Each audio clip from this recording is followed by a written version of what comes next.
In this video, what we're looking at is input devices.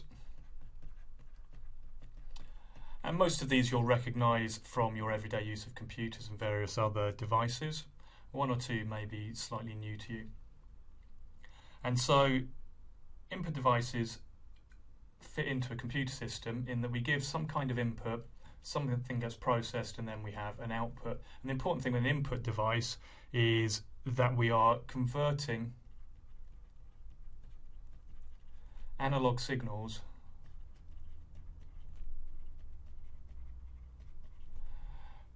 to a digital representation. And so an analog signal, instead of it being a 1 or a 0 or a yes or a no or an on or an off, it can have many different positions, and in real life things have many different positions. For instance, the temperature, it will be 24.1328, and that goes on forever. So it's analog, whereas a digital temperature, it has to be an exact figure. For a key on a keyboard, so if we have a key on a keyboard, although we want to know whether the key is down or whether the key is up, in reality this key can be any position, so it actually sits inside a plunger which goes into a capacitor. And so this can be any position between fully up and fully down. So what you actually will get is an analog signal of the position of that key. And what we need to say is that at some point it's up and at some point it's down. And so we convert this analog signal into one which is a digital signal, which is it's up or it's down. And so it looks far more like that. And so that's what the input device's main job is to convert something in the real world, which is an analog signal, into a digital signal and to take input from the user or from the world. So we're going to take a look at a few different input devices, and the first one we're going to look at, which is a fairly obvious one, is a keyboard. A very simple device that we're all familiar with, and the purpose of a keyboard is very simply to enter text, to enter numbers, and we can also use things like the cursor keys in order to navigate around a page or indeed to navigate around a computer. Second device that we can look at is a mouse.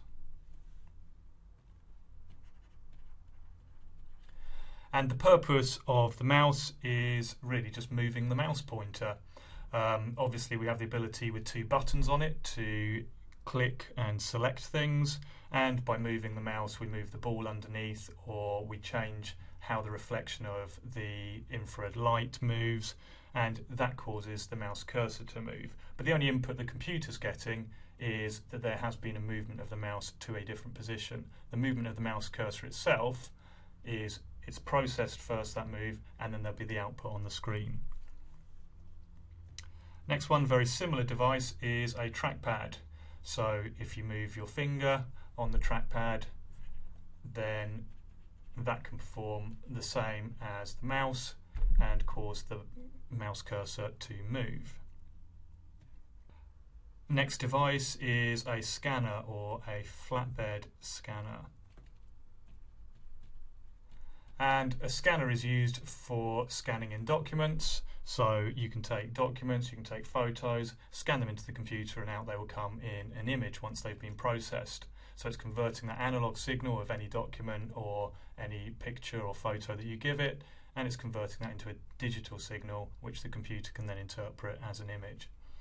And we also have a graphics tablet.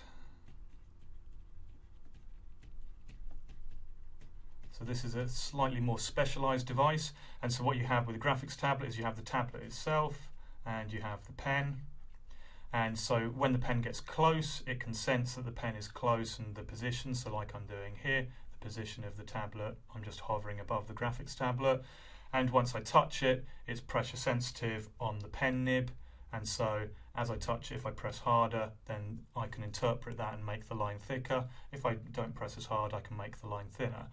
And something like that sort of shows you what happens with the graphics tablet. And the final one, which I'm sure most of you will be familiar with, is a touch screen. So this is a smartphone. The important part of when we talk about a touch screen is it's the touch here. The touch is what is the input. So The top of the screen, if I touch it, that is touch sensitive and so becomes the input for the device. But what comes back, so a mouse moving or a new application loading, that is the output of the screen where it's showing me something. The touch screen is an input and an output device at the same time, but the touch part of it is obviously input.